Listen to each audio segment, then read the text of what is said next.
رحم الله من قرأ الفاتحة.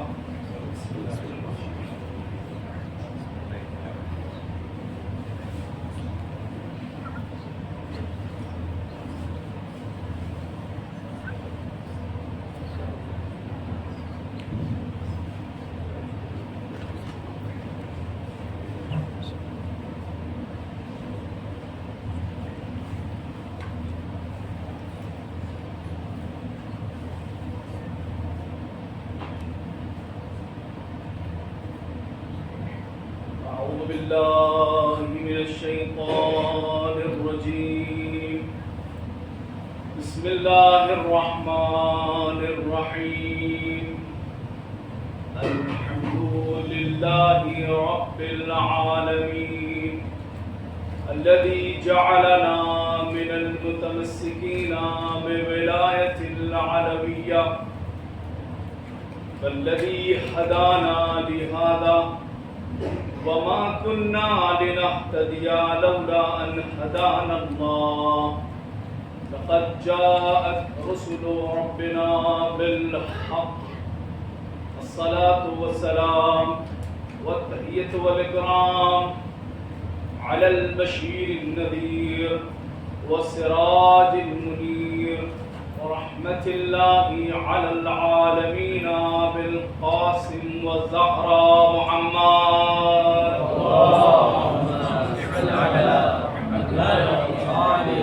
وعلى سيد المطهر أبي شبير وشبر أمير المؤمنين علي بن أبي طالب.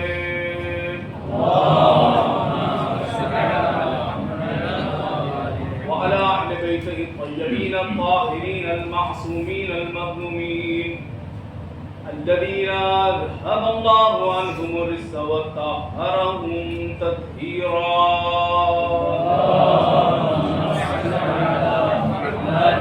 لا سيما على بقية الله الأعظم الحجة الثاني عشر المهدي المنتظر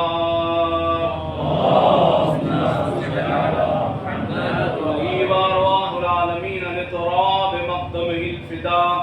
عجل الله تعالى فرجه الشريف ولعنة الله على أعدائهم ومنكر فضائلهم وغاصب حقوقهم أجمعين من الآن إلى قيام يوم الدين، لا سيما على الجبت والطاغوت. أما بعد فقد قال حق سبحانه وتعالى في القرآن المجيد وهو أصدق الصادقين وقوله الحق. بسم الله الرحمن الرحيم. إن الله وملائكته يصلون على النبي يا أيها الذين آمنوا صلوا عليه وسلموا تسليما. صل على محمد وعلى محمد.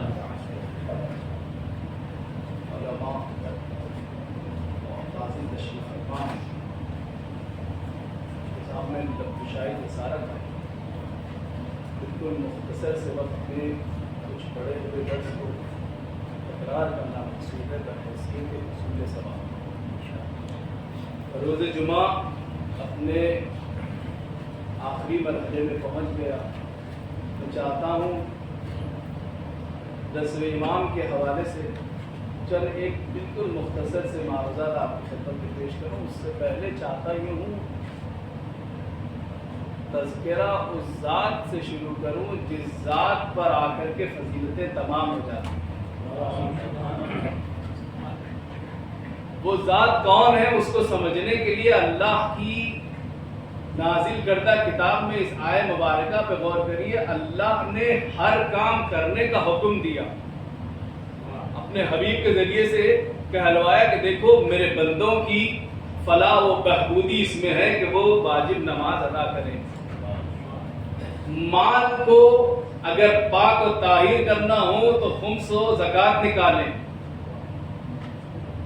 اگر چاہتے یہ ہیں کہ اپنے نفس کی اصلاح کریں تو جہاد کریں.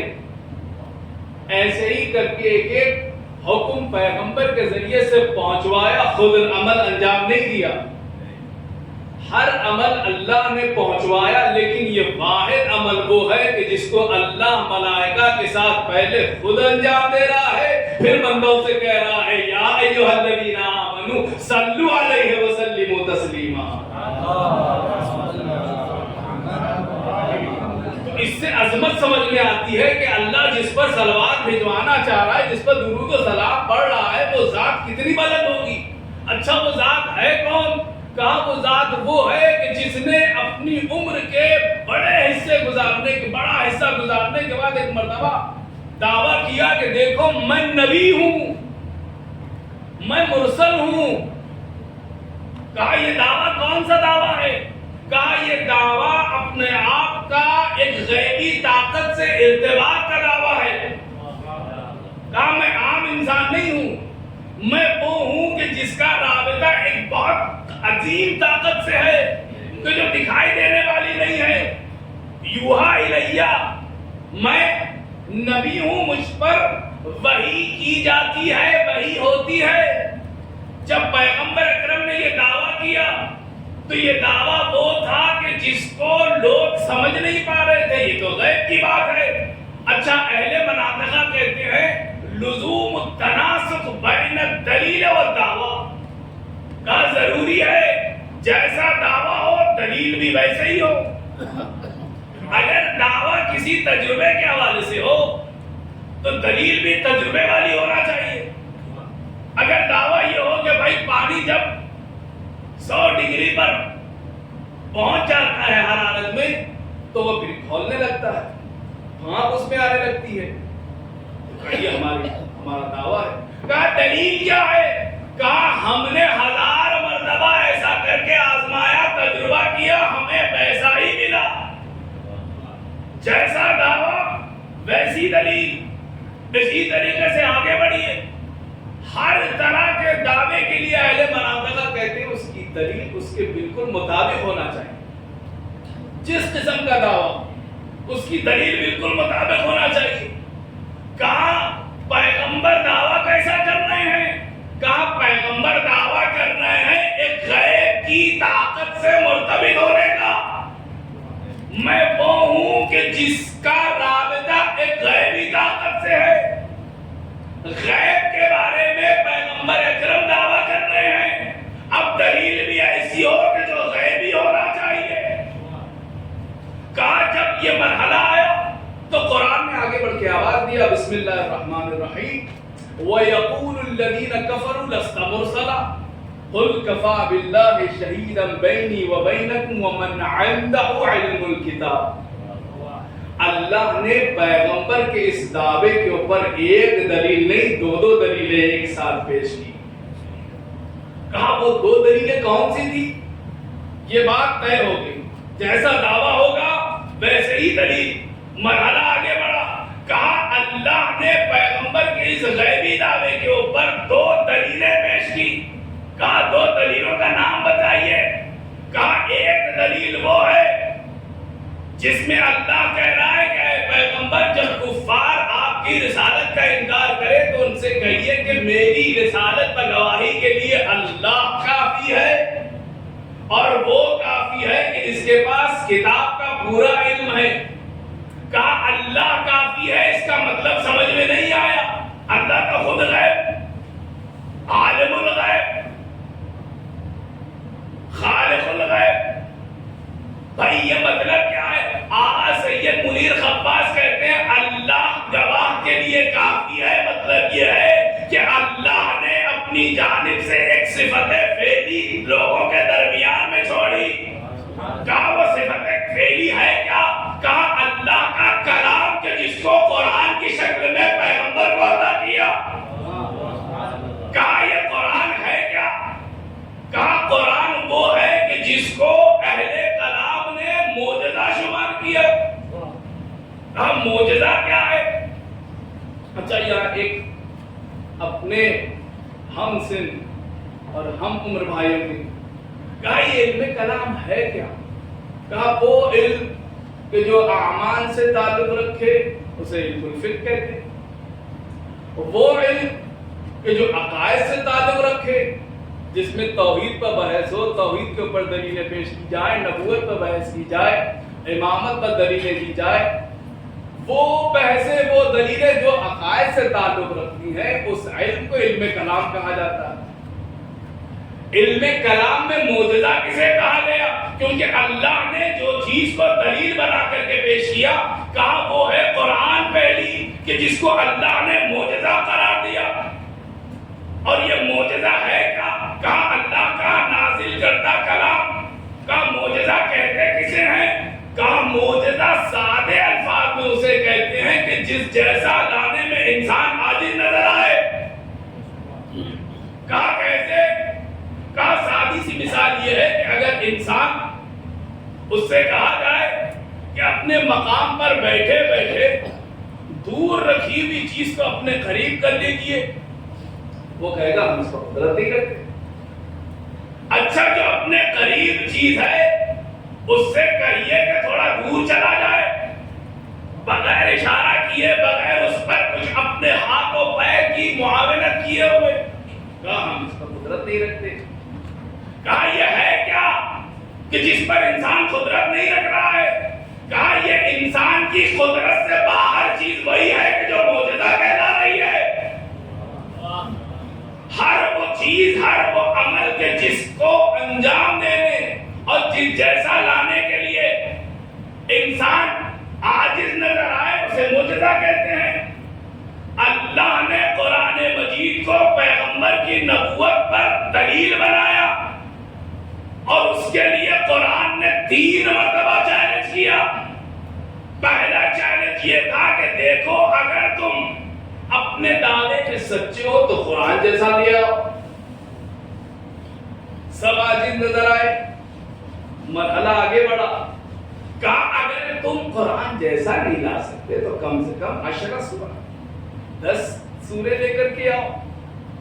10 سورے لانے میں بھی عاجز نظر آئے۔ اچھا جب اللہ نے جب دیکھ لیا ان کی عاجزی کو اور ان کی غربت کو، اللہ نے آخر میں کہا کم سے کم 1 سورہ لے آؤ۔ اس پر بھی یہ عاجز نظر آئے۔ یہاں رک کر کے ایک جملہ کہوں، جہاں قرآن کا جواب لانے میں سب عاجز نظر آئے، ایک اٹھا کہ جس نے کہا میں لاتا ہوں سورہ، کہا الفیل وما ادراک ما الفیل لہو ذم وخرطوم طویل۔ کہا یہ کون سا سورہ تھا؟ کہا یہ قرآن کے مقابل میں سورہ لے کر کے آئے ہیں، یہ قرآن کا جواب ہے۔ ہم نے کہا کل ابرہہ نے فیل لے کر کے بیت اللہ ڈھانے کی کوشش کی تھی، تم نے یہ کلام اللہ ڈھانے کے لیے فیل لے کر کے آئے ہو۔ کہا کل اللہ نے ابرہہ کے ہاتھیوں کو چبائے ہوئے بھوسا بنانے کے لیے ابابیل کو بھیجا تھا۔ آج جب تمہارا بھیجا ہوا تمہارا بنایا ہوا سونا جب کوئی ہلکا سا ادنا سا علم عرب اور علم عربی جاننے والا پڑھتا ہے تو وہ اپنی نگاہوں سے تمہارے اس کلام کے ذریعے سے تمہاری عقلوں کو بھوسا کرتا نظر آتا ہے۔ اچھا ثابت یہ ہوا کہ قرآن مجید وہ ہے کہ جو رہتی دنیا تک چیلنج کرتا ہے، آج بھی چیلنج اس کا باقی ہے۔ کوئی اس جیسا لانے پر قدرت نہیں رکھتا۔ کہا کیوں؟ کہا اس لیے کہ قرآن معجزہ ہے، اس کی طرح لانے پر انسان عاجز ہے۔ جب اللہ نے 2 چیزوں کو پیغمبر کی نبوت پر دلیل بنایا، جس میں سے پہلا معجزہ ہے کہ جس کے سامنے ساری کائنات عاجز نظر آئی، تو اللہ نے جس دوسرے کو دلیل بنائی ہے لازم ہے وہ بھی معجزہ ہو۔ کہا وہ ذات کون ہے کہ جس کو قرآن کے ساتھ پیغمبر کی نبوت پر دلیل بنایا گیا؟ کہا وہ کوئی اور ذات نہیں، ذات علی بن ابی طالب علیہ السلام۔ ایک بلند ترین سلوات پڑھتے ہیں۔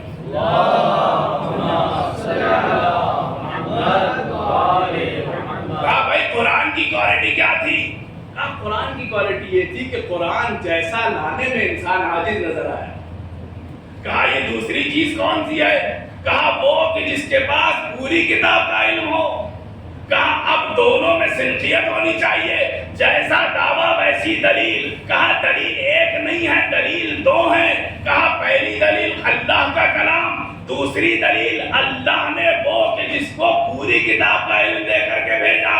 کہا دونوں میں مماثلت کیسی ہے؟ کہا دونوں میں مماثلت یہ ہے جیسے قرآن معجزہ ہے ویسے ہی علی معجزہ ہے۔ جیسے قرآن کا جواب لانے سے دنیا عاجز ہے، علی کا جواب لانے سے دنیا عاجز ہے۔ کہا دلیل کیا ہے؟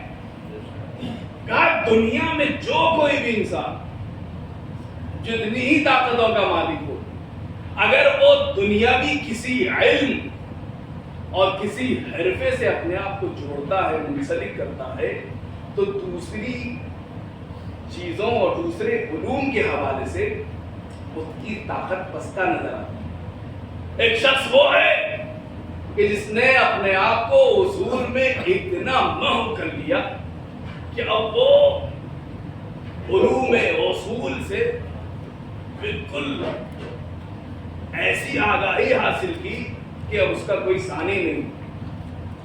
جہاں علم اصول میں وہ تمام لوگوں پر افضل و برتر و اعلیٰ نظر آیا، وہیں ہم دیکھتے ہیں کہ وہ دوسرے علوم میں اپنے آپ کو کمتر اور تھوڑا سا کمزور بتاتا ہوا نظر۔ ہم نے دیکھا ہمارے بزرگ آفتاب صاحب بہترین طریقے سے اور بہترین انداز سے تدریس کرتے ہیں، اور جہاں تدریس کی مسئلہ آیا، چونکہ تدریس میں بھی بولنا ہے، وہیں ہم نے انہیں ممبر پر دیکھا خطابت بھی بہترین کرتے نظر آئے۔ ہم نے کہا بھائی بہترین تدریس کر رہے ہیں آپ بزرگ ہیں، بہترین خطابت کر رہے ہیں، یار یہ دو اوباش قسم کے لوگ روزانہ مجھے چھیڑتے ہیں، روزانہ جم جاتے جاتے یہ لوگ اپنے آپ کو بہت باڈی واڈی بنائے ہیں، تھوڑا ان کو دو چار آپ رسید کر دیجئے تاکہ یہ لوگ سمجھ جائیں، سدھر جائیں۔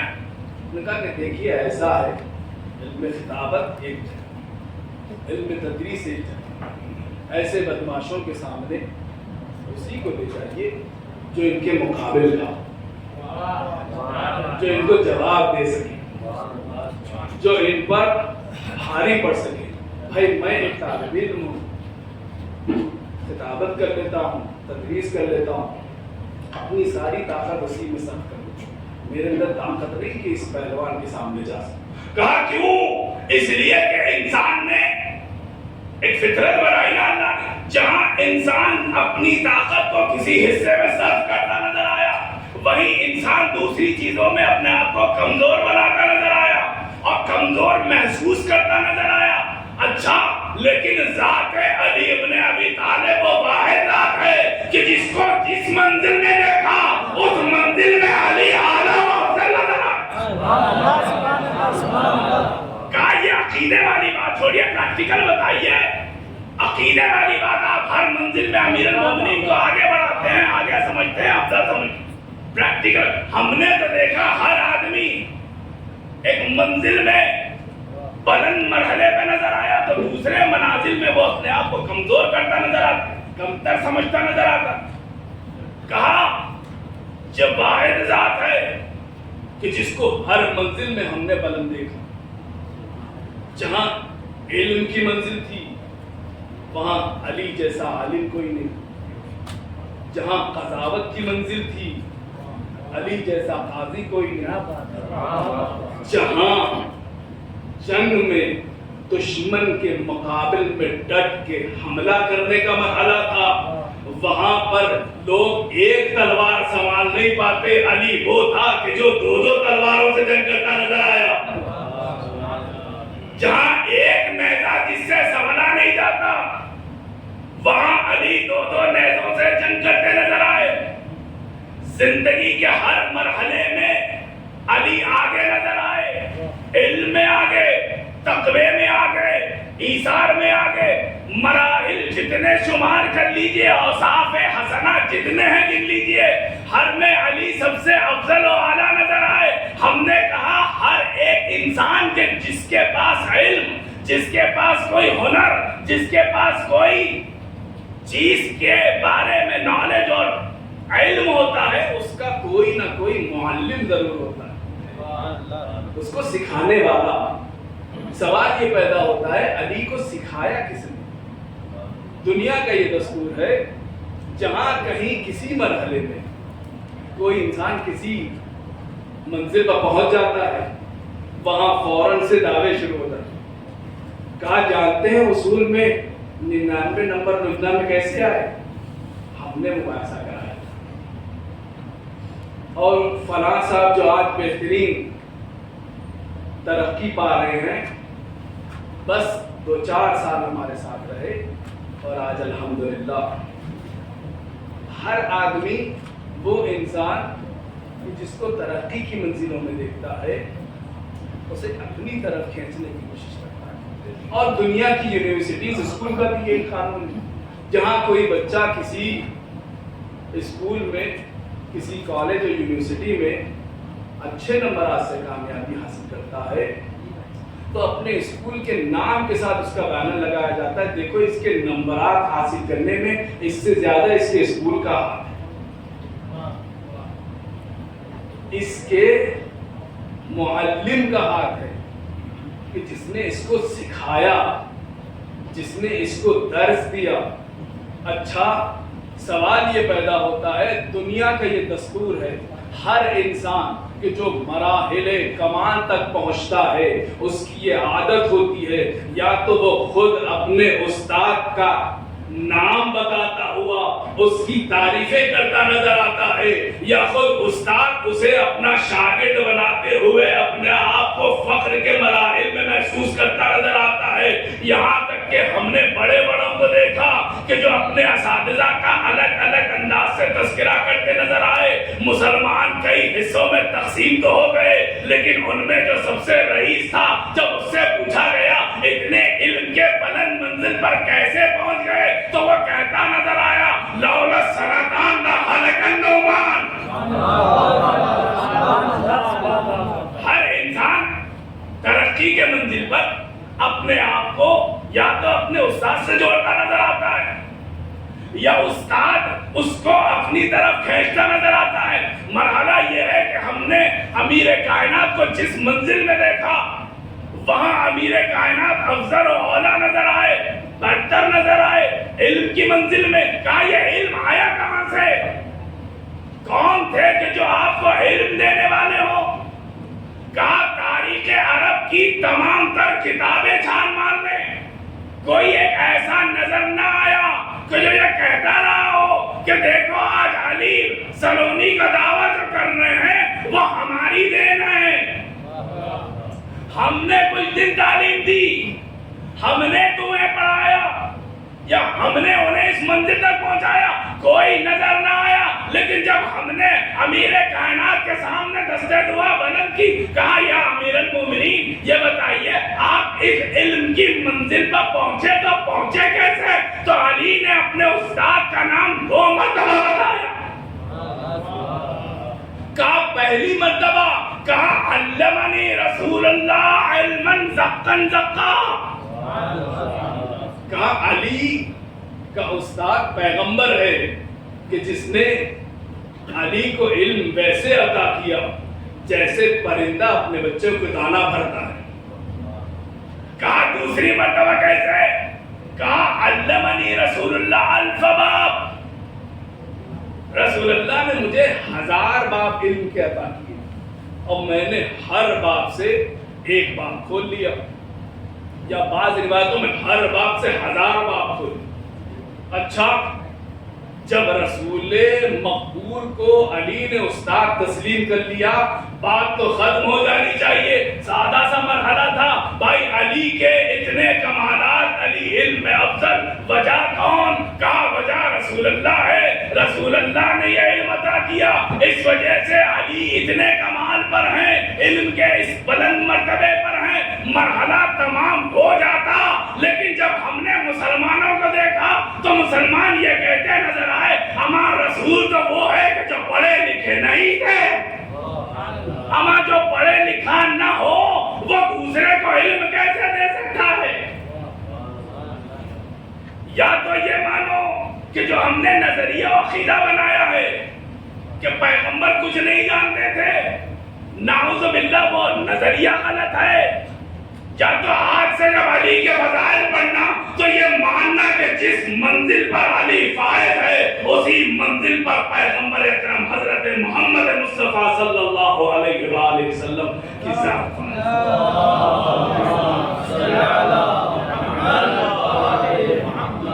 تو قرآن تو وہ تھا کہ جس کے لیے اعلان یہ ہوا کہ یہ معجزہ ہے جس کا جواب لانے میں عاجز ہے کائنات، رہنمیاں عاجز ہے. کہا یہ قرآن ہے کیا؟ کہا قرآن وہ ہے کہ جو 114 سوروں پر مشتمل ہے کہ جس کی ہر ایک آیت آقا کجوری کے بقول 2 حصوں میں تقسیم ہے. یا تو قرآن اہل بیت کی ہر وہ آیت کہ جس میں اللہ نے نعمتوں کا تذکرہ کیا، حسنات کا تذکرہ کیا، جنت و باغات کا تذکرہ کیا. کہا وہ ساری آیتیں وہ ہیں کہ جو اللہ نے اہل بیت کے فضائل سے مختص رکھی. کہا وہ آیتیں کہ جس میں عذاب کا تذکرہ ہے، کہ جس میں اللہ ظالمین و کفار کا تذکرہ کر رہا ہے. کہا وہ تمام کے تمام وہ ہے کہ جو اللہ نے دشمنان اہل بیت سے مخصوص کیا ہوا ہے. لیکن ان تمام آیتوں میں ایک آیت بڑی عجیب ملی کیونکہ ہماری گفتگو کا عنوان یہ ہے جیسا دعویٰ ہو دلیل بھی ویسے ہو. کہا جیسا دعویٰ، کہا دعویٰ غیبی تھا. اللہ نے 2 غیبی چیزوں کو بھیجا، ایک قرآن کو بھیجا اور ایک وہ کہ جو قرآن ناطق کہلایا علی ابن ابی طالب کی شکل میں. قرآن معجزہ نظر آیا، علی ابن ابی طالب معجزہ. لیکن علی کی طاقت و قدرت کو پہچانے تو پہچانے کیسے؟ علی کی طاقت کے پہچانے کے لیے ایک آیت کافی ہے کہ جس میں ہم نے دیکھا نبی اللہ سلیمان اپنے تخت پر بیٹھے ہیں. ایک مرتبہ کیا دیکھا؟ وہ پرندے کے جو آپ پر سایہ فگن ہوتے ہیں ان میں سے ایک پرندہ غائب ہے. کہا غائب ہونے کی وجہ؟ کہا پہلے تو کون غائب ہے؟ کہا ہدہد غائب ہے. کہا غائب ہونے کی وجہ؟ کہا نہیں معلوم. کہا اگر غائب ہونے کی صحیح وجہ نہیں بتائے گا تو میں اسے ذبح کر دوں گا. جب ہدہد آیا اور اس نے جناب بلقیس کا سارا قصہ جناب سلیمان نبی اللہ کے گوش گزار کیا. جناب سلیمان نے ایک مرتبہ یہی تو کہا تھا وہ مراسلات کے بعد کہ کون ہے کہ جو مجھے چشمے زدن میں تخت بلقیس کو میرے سامنے لے آئے. جنات عاجز نظر آئے. وہ اٹھا جس کے پاس کتاب کا تھوڑا سا علم تھا، وہ یہ کہتا نظر آیا یا نبی اللہ میں قدرت رکھتا ہوں، اگر آپ حکم دے چشمے زدن میں جناب بلقیس کے تخت کو کہ جو فلسطین میں ہے وہاں سے اٹھا کر کے بیت مقدس تک پہنچا سکتا ہوں. ہم نے کہا یہ طاقت آئی کہاں سے؟ یہ قدرت آئی کہاں سے؟ یہ پاور آیا کہاں سے؟ کہا یہ پاور اللہ نے قرآن میں بجا بتائی کیونکہ جناب سلیمان کے پاس علم الکتاب تھا، علم من الکتاب تھا، کتاب کا تھوڑا سا علم تھا. قرآن میں جب آصف ابن برقیہ کے لیے علم من الکتاب کا تذکرہ ملا تو جناب آصف ابن برقیہ اتنے قدرت مند نظر آئے کہ تخت بلقیس کو چشمے زدن میں جناب سلیمان کے پیر کے نیچے رکھ دیا، پیر کے قریب پہنچا دیا. اما جو علم من الکتاب کا مالک ہو وہ اتنی طاقتوں والا نظر آئے، مسلمان کوئی اعتراض نہیں کرتا جب ہم یہ کہیں علی وہ ہے کہ جس نے چاند کو اشارہ کیا، وہ چاند سورج کو اشارہ کیا، سورج پلٹتا نظر آیا تو مسلمان اعتراض کرتا نظر آیا. علم من الکتاب اور علم الکتاب دونوں میں فرق کیا ہے؟ کہا دونوں میں فرق. ایک سوال پڑھے محمد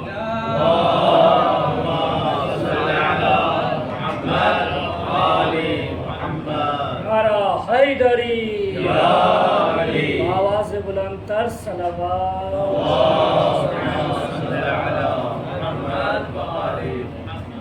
یہ صفت جو قدرت کی، طاقت کی، دلیل بنی جناب عاصم بن برقیہ.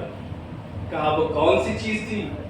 کہا اللہ نے آپ کو تھوڑا سا علم عطا کیا، آپ اتنے قدرت مند نظر آئے. اور جہاں قرآن نے عاصم بن برقیہ کے فضائل پڑھے تو تمام امت مسلمہ خاموش اور باقاعدہ سر بسجود نظر آئی ان آیتوں کے سامنے کہ جو جناب عاصم بن برقیہ کے فضائل پڑھتے نظر آئے. اور اللہ نے جب اس کی تعریف اور توصیف بیان کی کہ جس کو اللہ نے تمام کتاب کا علم عطا کیا، جب وہ اپنے زندگی کے مرحلے میں کسی مردے کو ٹھوکر مار کے زندہ کرتا نظر آیا تو ان کی ماؤں کے خطاؤں نے ان کی زبان پر گویا ہو کر کے بولنا شروع کیا. کیوں؟ اس لیے کہ فضائل علی بن ابی طالب کہ جس کا احسا ممکن نہیں ہے، یہ وہی ہے کہ جس کو اللہ نے اپنے اوصاف کا مظہر قرار دیا. جہاں امام اتنی قدرتوں اور طاقتوں کے مالک نظر آئے، وہیں 10ویں امام سے کسی نے پوچھا مولا یہ بتائیے یہ عاصم ابن برقیہ تو جو اتنے طاقت اتنی قدرت تھی اور اتنا روب و دبدبہ ان کا تھا، یہ کس وجہ سے؟ امام نے فرمایا اللہ نے اپنے اسم اعظم کو 73 حروف میں تقسیم کر دیا اور ان 73 حروف میں سے ایک حرف کا علم جناب آصف کے پاس تھا. جناب آصف اس ایک حرف کی وجہ سے اتنے طاقت و قدرت میں نظر آئے کہ تخت بلقیس کو چشم زدن میں پہنچا دیا جناب سلیمان کے پاس. پھر امام اپنے سینے کی طرف اشارہ کر کے کہتے ہیں ہم اہل بیت وہ ہیں جس کو اللہ نے 72 حروف کا علم عطا کیا. اچھا، جس کے پاس ایک حرف کا علم ہو وہ اتنی قدرتوں کا مالک نظر آئے تو انسان ان کی قدرتوں کو مانتا ہوا اقرار کرتا ہوا نظر آئے. لیکن جس کے پاس 72 حروف کا علم ہو، اس کی قدرت و طاقت کا جب تذکرہ ہو تو انسان سوال پہ سوال، یہ بتائیے ٹھیک ہے یہ علم الکتاب علم من الکتاب سمجھ میں تو آ گیا، لیکن مقدار کے حساب سے بتائیے کہ دونوں میں فرق کیا ہے؟ دونوں میں فرق کیا ہے؟ مقدار کے حساب سے اگر علم من الکتاب اور علم الکتاب کا اگر فرق دیکھا جائے تو امام نے کہا اگر فرق جاننا چاہتے ہو علم من الکتاب اور علم الکتاب کا تو ایسے سمجھ لو ما تأخذه البعوض بجناحيه من ماء البحر فهو علم من الكتاب والماء البحر هو علم الكتاب. کہا ایک مچھر اپنے دونوں پروں کو سمندر کے پانی میں بھگو کر کے جتنا پانی سمیٹ لے وہ علم من الکتاب ہے، اور جو خود سمندر ہے وہ علم الکتاب ہے. کہا جب علم من الکتاب اور علم الکتاب میں اتنا بڑا فرق ہے، جہاں سمندر کی کوئی حد نظر نہیں آتی وہاں اہل بیت کی قدرت و طاقت کی حد نظر نہیں آتی. اسی لیے امام کا جب زمانہ تھا، جب 10ویں امام کا زمانہ 40 سال کی مدت کہ جس میں یکے بعد دیگرے عباسی خلفاء بدلتے گئے، کبھی محتیز آیا، کبھی متوکل آیا، کبھی معتمد آ رہا، ایک کے بعد دیگرے عباسی خلفاء تبدیل ہو رہے ہیں، اور وہاں انہوں نے سیاسی کچھ ایسی چیزیں چھوڑ رکھی تھی کہ جو آج کے زمانے میں موجود ہیں. کہا اس زمانے میں القرآن مخلوق ام قدیم کا نظریہ اور شبہ لوگوں کے درمیان میں رائج کر دیا. کہا یہ شبہ ہے کیا؟ کہا قرآن اللہ کا کلام ہے اور اللہ کی صفات کچھ ایسی ہے کہ جو عین ذات ہے. تو اللہ کا کلام وہ جب عین ذات ہے تو اللہ اور کلام دونوں ایک ہوئے. تو جیسے اللہ قدیم ویسے قرآن قدیم. یہ ایک گروہ بن گیا. ایک دوسرا گروہ آیا کہ جو یہ کہتا رہتا نہ قرآن مخلوق ہے، لیکن وہ مخلوق کے معنی میں فرق کرتے تھے. خلق شدہ نہیں بلکہ مخلوق کے معنی کو بدل کر کے پیش کرتے تھے. اور بہت سادہ مسئلہ نہیں تھا کہ کچھ گروہ تو عقیدے پر تقسیم ہو گئے، ایک قرآن کے قدیم ہونے کے قائل ہو گئے اور ایک وہ تھا کہ جو قرآن کو حادث مانتا ہو. نہ بلکہ ان میں سیاسی طور کے اوپر جو بیٹھے تھے وہ بڑا فائدہ اٹھاتے تھے.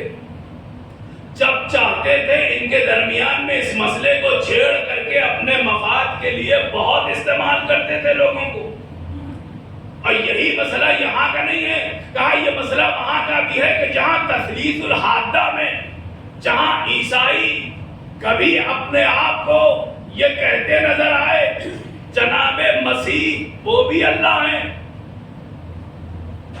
اللہ وہ تو اللہ ہے ہی، اور روح القدس یا قدس وہ بھی اللہ ہے، یہ تینوں اللہ ہے. تثلیث قائل ایسے ہی تو ہوئے. کہا کیسے؟ کہا اس طریقے سے کہ اللہ نے جناب عیسیٰ کو بغیر باپ کے پیدا کیا. کہا پیدا کیا تو کیا کیسے؟ کہا کلمے سے پیدا کیا. قرآن کی آیت ہے. اللہ نے جناب مریم سلام اللہ علیہا کے پاس وہ کلمہ بھیجا کہ جو سبب بنا تخلیق جناب عیسیٰ کا. اور کلمہ وہی ہے کہ جو صفتیں ان کے نزدیک صفت ذاتیہ ہے. جب اللہ اور اس کا کلمہ اور وہ روح کے جس کے پھونکنے پر جناب عیسیٰ کے اندر حیات آئی، یہ تینوں ایک ہی تو ہیں کہ جس کی وجہ سے وہ تثلیث کے قائل ہو گئے. چاہے تثلیث الحادہ کہیے یا ان کو اقالیم کہہ کے یاد کیا گیا. یونان والے اسی عقیدے کو اقالیم کہہ کے یاد کرتے ہیں. کہا ان لوگوں کا یہ عقیدہ بنا کیسے؟ کہا یہ عقیدہ اس لیے بنا کیونکہ اللہ کی صفت کو سمجھ نہیں پاتے تھے. کون سی صفت ذاتی ہے، کون سی صفت فعلی ہے. یا لفظوں کو اور صاف کر دوں، کون سی صفت ذات زائد بر ذات ہے، کون سی صفت عین ذات ہے. اگر یہ دونوں میں فرق نہیں کر پائیں گے تو بڑے مسائل آئیں گے. وہ مسئلہ کہ جو امام ہادی کے دور میں آیا وہ وہی تھا کہ جس میں لوگ ان دو صفتوں کے درمیان میں فرق نہیں کر پا رہے. یہ سیاسی خلفاء ان کے اس جہل سے بڑا فائدہ اٹھا رہے تھے. جہاں امام اپنے شیعوں کو یہ چاہتے ہیں کہ شیعہ مشکلات سے دور رہیں تو امام نے ہمیشہ ایک ہی راہ بتائی ہے کہ جو افضل ترین راہ ہے. کہا تمہاری ہر مشکل کا حل یہ ہے کہ تم اپنے آپ کو علم سے منسلک کر دو، علم تمہیں ہر منزل میں نجات دیتا نظر آئے گا. یہ جہالت انسان کو قتل و غارت میں آمادہ کر دیتی. اچھا امام نے کہا دیکھو قرآن سادہ سا جواب دیا جب امام تک یہ بات آئی کہ یہ بتائیے قرآن مخلوق ہے کہ قدیم ہے.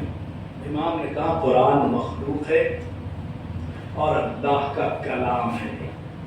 اس سے زیادہ کی جستجو کرنے کی ضرورت نہیں ہے. مرحلہ آگے بڑھا. کون امام؟ کہا یہ وہ امام ہے کہ وہ ان ائمہ میں سے ایک امام ہے کہ جس کے لیے لوگوں نے الہ اور اللہ ہونے کا شبہ کیا. آغائے قرآنی اپنی کتاب امام علی الہادی میں تفصیل کے ساتھ بیان کرتے ہیں وہ کون کون سے امام تھے کہ جن کو لوگ اللہ تصور کرتے ہیں. کہا پہلے مولا کائنات کہ جن کے لیے لوگوں کو اللہ ہونے کا شبہ ہوا. اچھا یہ بتا دوں دو طریقے سے مولا کائنات کے حق میں اللہ ہونے کا شبہ ہوا. ایک وہ کہ جو عقیدے کے ساتھ امیر المومنین کو اللہ مانتے تھے، دوسرے وہ کہ جو علی کو اللہ منواتے تھے تاکہ اپنی نبوت ثابت کر سکے. کہا ان میں سے کون؟ کہا عبداللہ ابن سبا، کہا یہ کون تھا؟ کہا یہ وہ تھا کہ جس نے اپنے آپ کو نبی ثابت کیا۔ کہا تم کس کے نبی ہو؟ کہا علی بن ابی طالب کا نبی ہوں۔ کہا علی بن ابی طالب کون؟ کہا وہ اللہ ہے، وہ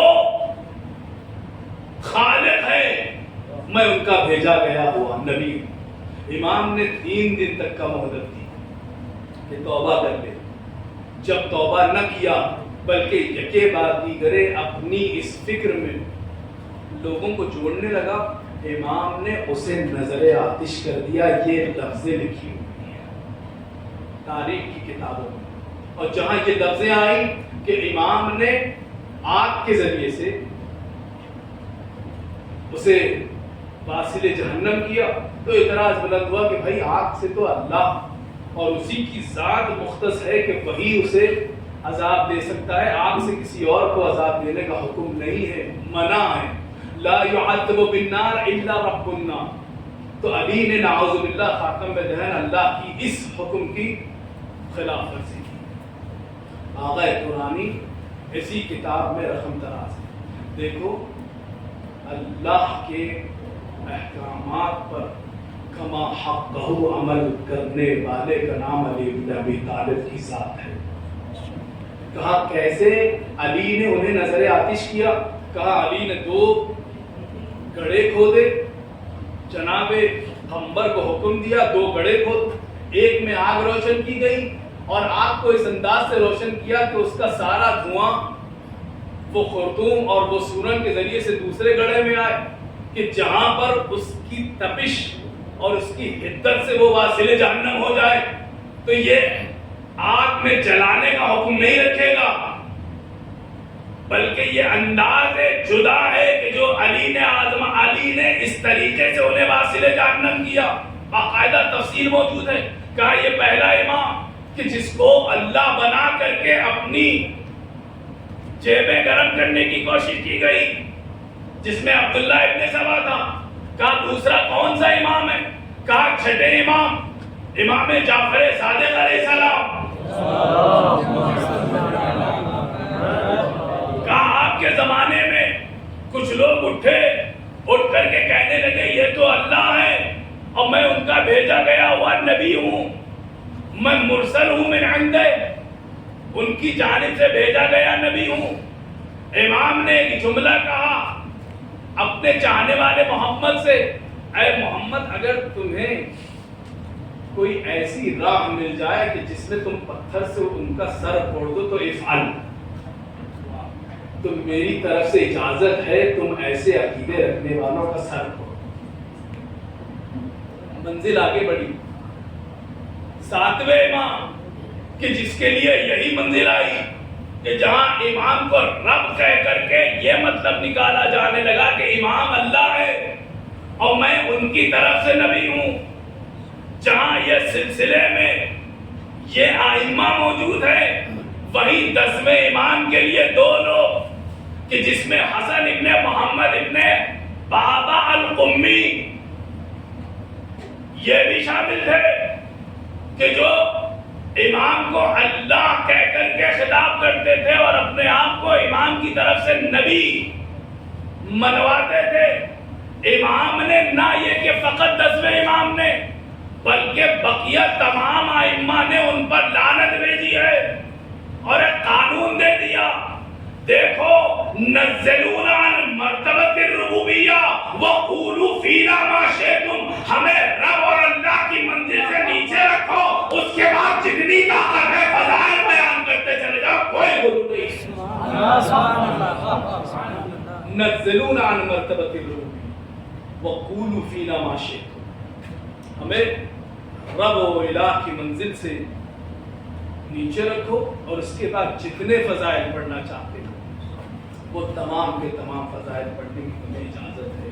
اما وہ امام کہ جس کی فضیلتوں کے لیے پیغمبر یہ کہتے نظر آئے یا علی آپ کی فضیلتوں کو چاہنے والوں نے محبت میں چھپا لیا اور دشمنوں نے دشمنی میں چھپا لیا، اس کے بعد جو چند ایک فضیلتیں علی کی لوگوں کے سامنے آئی تو لوگ ان فضیلتوں کو دیکھ کر کے کہنے لگے یہ تو علی کے حق میں غلو کر رہے ہیں.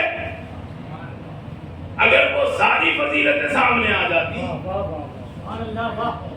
نہ معلوم ان کی عقلوں پر کون سا پہاڑ ٹوٹ پڑتا. میں نے اپنی بات کو سمیٹا اور مرحلہ امام کا بڑا ہی عجیب انداز سے گزر رہا ہے. 10ویں امام کا ایک وہ امام کہ جو ان مسائل سے اپنے شیعوں کی حفاظت کر رہا ہے، وہیں پر ایک اصفہان سے ایک سنی آدمی جو سنی العقیدہ تھا، نہ یہ کہ سنی العقیدہ بلکہ مخالف تھا اہل بیت. اس نے دیکھا کہ میرا کاروبار ٹھپ ہو گیا، زندگی گزارنے کے اسباب اب نظر نہیں آ رہے ہیں، بڑے مشکلات سے گزر رہا ہوں. ایک مرتبہ اس نے چاہا کہ چلوں خلیفہ مسلمین سے جا کے مدد مانگا. اس زمانے میں مسلمانوں کا پائے تخت سامرا تھا، وہاں پر سوچا چلوں جا کر کے اصفہان سے کچھ مدد مانگوں، کچھ کاروبار کے لیے پیسہ مانگوں، کچھ اپنے آپ کو سدھاروں، کچھ آگے بڑھوں. بڑے مشکلات کے ساتھ وہ اپنے آپ کو سامرا پہنچایا. جب سامرا پہنچ گیا تو سامرا میں حالات یہ ہیں کہ لوگوں کے چہروں کے رنگ اڑے ہوئے. کہا لوگ کیوں اس طریقے سے ان کے چہروں کا رنگ اڑا ہوا ہے، سب مایوسی میں نظر آ رہے ہیں.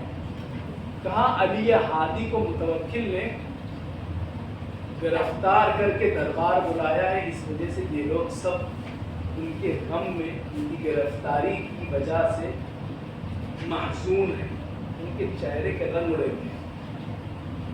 فوراً دل میں خیال ہے یہ وہی علی ہادی تو نہیں کہ جس کے بارے میں سنتا آیا کہ یہ کوئی رافضیوں کی امام ہے، یہ وہی ہے کہ جو ہم جس سے مخالفت رکھتے ہیں، جن کے بارے میں ہمیں باقاعدہ طور پہ سمجھایا گیا کہ دیکھو یہ وہ ہیں کہ جن کی محبت دل میں نہیں رکھنا ہے، کہ جن کے یہ اوصاف ہے، یہ اوصاف ہے، یہ اوصاف ہے، جو من گھڑت کہانیاں ہمیں بتائی ہوئی ہیں، جو بھی تھا پہلے اچھا ان کے بارے. لیکن لوگوں کے چہرے دیکھ کر کے اور لوگوں کی اس طریقے سے محبت و الفت کہ دربار کے باہر کھڑے ہیں منتظر کیا فیصلہ ہوتا ہے امام کیا، جو کہتا ہے میں بھی جا کر کے کھڑا ہو گیا. جب کھڑا ہو گیا تو ایک مرتبہ یہ کہتا ہے میری نگاہیں نہیں پتا دربار کا کچھ حصہ نظر آیا، پردہ تھوڑا سا ہٹا. کہتا میں نے امام کے چہرے کی زیارت کی، جہاں امام کے چہرے کی میں نے زیارت کی ایک عجیب سی محبت دل میں پیدا. یہ خوشبو خون رسول ہے کہ جو دل پر اثر کر رہی تھی، پیغمبر کی امامی کی شباہت ہے کہ جو اس کے دل میں محبت پیدا کر رہی تھی. وہ کہتا ہے میں نے جب امام کو دیکھا نہیں معلوم بے ساختہ میرے دل سے ایک دعا نکلی، یا رب سلمہ من المتوکل، اے میرے پروردگار ان کو محفوظ کر دے متوکل کے چنگل سے. کہتا ہے میں نے دل میں دعا کر لی اور اس کے بعد کھڑا رہا.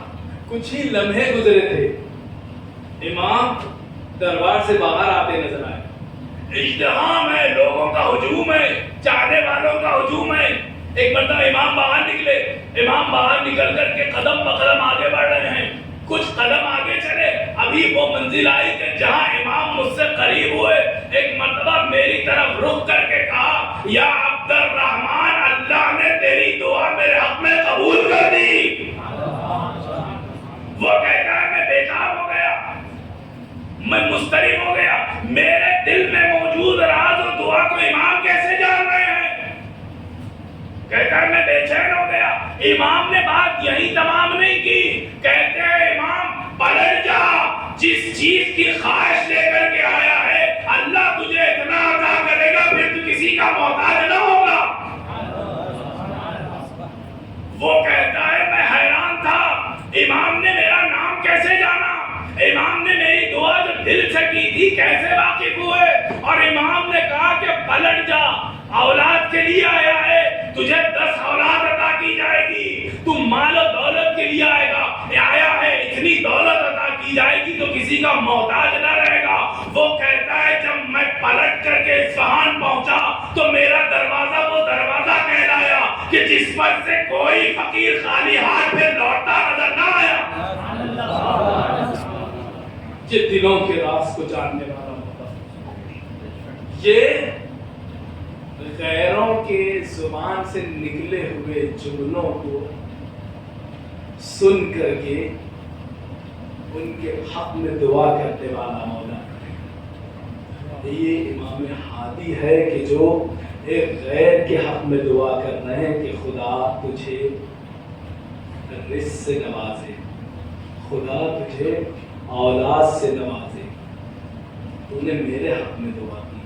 جب ایک غیر امام کے حق میں دعا کرتا ہے تو امام ایک دلی تڑپ سے اس کے حق میں دعا کر رہے ہیں، تو یقین جانیے جب کوئی علی کا چاہنے والا، ائمہ کا چاہنے والا، جب ان کی قبروں پر پہنچ کر کے ان کے سامنے دست سوال بلند کرتا ہے، تڑپ کر کے ائمہ اس کے حق میں دعا کرتے ہوں گے، یہ ہماری اور آپ کی قدرت اور ظرف اس قابل نہیں ہے کہ ان کی عطا کو تحمل کر سکیں، اسی لیے امتحان میں مبتلا ہو جاتے ہیں۔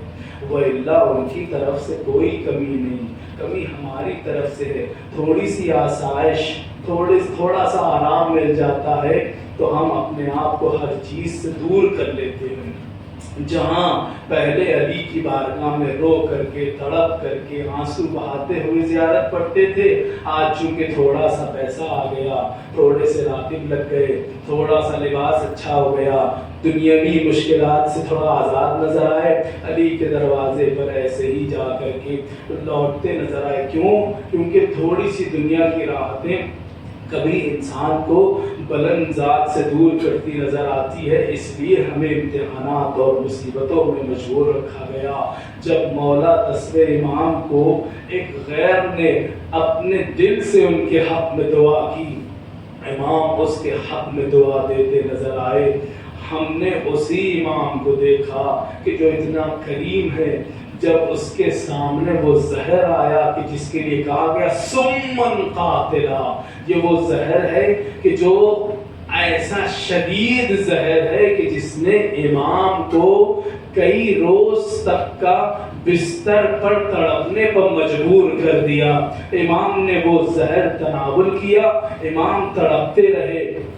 یہاں رک کر کے جملہ کہوں، جب بھی کسی اہل بیت کی بارگاہ میں ہم پہنچتے اپنی حاجتوں کو لے کے تو طریقہ تلاش کرتے ہیں، وہ کون سا طریقہ ہے کہ جس کے ذریعے سے امام ہم سے جلدی راضی ہو جائے۔ کہا جب بھی کسی امام کی خدمت میں حاضر ہونا تو ان کی جدہ فاطمہ زہرا کی مصیبت کو ضرور سنانا۔ میں آیت اللہ بشیر حسین نجفی صاحب کی طرف سے دیا گیا تقویم پڑھ رہا تھا، اس تقویم میں لکھا تھا یہ مہینہ جو چل رہا ہے یہ وہی مہینہ ہے، آج کل کی تاریخ میں سے ایک تاریخ وہ ہے کہ جس کے لیے ملتا ہے اشتد مرضھا، کہ جس کو جناب زہرا کی مصیبت اور مرض شدید ہو گیا تھا۔ مجھے سمجھ میں نہیں آیا، میں چلوں امام کی منزل کی طرف کہ جہاں امام بستر مرگ پر ہے، زہر کی وجہ سے امام تڑپ رہے ہیں۔ میں نے کسی کتاب میں نہیں پڑھا کہ امام نعوذ باللہ 40 دن تک تڑپتے رہے ہوں، امام 2-4 دن 5 دن اس زہر سے تڑپتے رہے، لیکن جناب سیدہ کے لیے جو ادنا سی روایت ملی اس میں لکھا گیا جناب زہرا 40 روز تک کم سے کم اس پریشانی سے دوچار رہی کہ جو سینے میں پھسلی ڈھونڈ کر کے جناب زہرا کو تکلیف پہنچا دی۔ اجرکم اللہ اجرکم اللہ زہرا، مصیبت کیا تھی؟ کہا جناب زہرا کی مصیبت یہ تھی لذبت الفراش، جناب زہرا ہمیشہ بستر پر لیٹی رہتی۔ اس کے بعد منزل کیا تھی؟ کہا نحل جسمہا وذاب لحمہا، جسم اتنا کمزور ہو گیا تھا شہزادی بغیر سہارے کے اٹھا نہ کرتی تھی۔ کہا منزل ایک اور آگے بڑھی، روایت میں جملہ ملتا ہے جف جسمہا وجلدہا علی عظامہا، جناب زہرا کی جلدیں خشک ہو کر کے ہڈیوں سے چمک گئی تھی اور چپٹ گئی تھی۔ وصارت کالخیال، اب جناب زہرا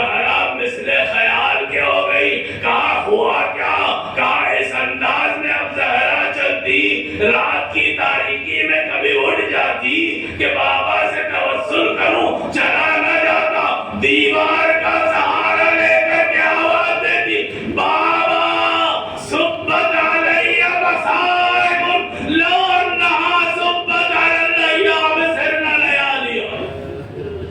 اجرکم اللہ، اجرکم الزہرا، منزلیں گزری، امام بستر مرگ پر ہے، زہر اثر کر رہا ہے، میں ہاتھوں کو جوڑ کر کے کہوں مولا یقیناً زہر قاتل ہے کہ جو آپ کے جسم میں موجود کلیجے کو چھٹنی کر رہا ہے، لیکن مولا خوش نصیب ہے جب کلیجے میں تکلیف ہوتی ہوگی، جو چاہنے والے قریب موجود ہیں ان سے کہہ سکتے ہیں میرے کلیجے میں بڑی تکلیف ہو رہی ہے، تھوڑا سا بستر پر کروٹ یوں لٹا دے، کبھی اس کروٹ آسانی کے ساتھ نہیں پلٹا جاتا، کسی کو سہارے کے لیے بلاتے ہوں گے، کبھی جب امام کو بے چینی ہوتی کسی چاہنے والے سے بات کرنے لگتے ہوں گے، زہرا وہ غریبا، بچے معصوم ہیں، بچوں سے تکلیف بیان نہیں کر سکتی، آنکھ میں درد کا نشان ہے، علی سے نگاہیں نیچی کر کے گفتگو کرتی ہے، علی سے زخم کا تذکرہ نہ کیا، اپنے بستر کو تڑپتی رہی، کسی کو مدد کے لیے نہ بلایا، ہاں جب دنیا سے گئی علی نے آواز دی یا زہرا، کسی نے پوچھا مولا گریہ کا سبب کیا ہے، چاہنے والے کو رو کر کے کہا ارے زہرا کی پسلیاں ٹوٹی تھی، زہرا نے مجھ سے شکایت نہ کی، کبھی شکوہ نہ کیا، کبھی فریاد نہ کی، اشتد مرضها، زہرا کا مرض بڑھتا گیا، زہرا بستر پر تڑپتی رہی، کبھی کسی کو مدد کے لیے رحمت اللہ علی القوم الظالمین وخيار الذين ظلموا أيام منقلبون، بارگاہ ہمارے ذکر قریب کو قبول فرما، خدا کے واسطے محمد و محمد کا ہم میں جو بیمار ہے بھاگتے بیمار ہے کربلا میں شفاء کاملہ و عاجلہ عنایت فرمائے، خدا کے واسطے محمد و محمد کا درے علی بن ابی طالب کا حاضر ہے، خدا علی بن ابی طالب کا واسطہ ہمیں علم و عمل کی توفیق عطا فرمائے، خدا کے واسطے محمد و محمد کا جن برادران نے دوستان نے امتحان دیا، خدا اپنے بحق زہرا بہترین مدرسے کامیاب و کامران فرما، خدا کے واسطے محمد و محمد کا ان میں جو مقروض ہے پریشان حال ہے، آپ کے اہل بیت ان کی پریشانی و قرض و غیب سے دور فرما، خدا کے واسطے محمد و محمد کا جس بندے مومن نے امام کے مسائل کے حوالے سے زندگی سے منعقد کی ہے، خدایا اس کے رزق میں برکت عنایت فرما، خدایا اس کے تمام پریشانی کو دور فرما، خدایا وقت کی حجت، وقت کے امام زمانے کے ظہور میں تعجیل فرما، ہم کو مولا کے غلاموں میں شمار فرما، آپ ازاد سے اجتماع سے حکمت رسول الحمد اور 3 مرتبہ رسول الحبیب کی طرف فرما کر جملہ مرحومین مرحومہ خاص طور سے علماء کرام، بسم اللہ الرحمن الرحیم۔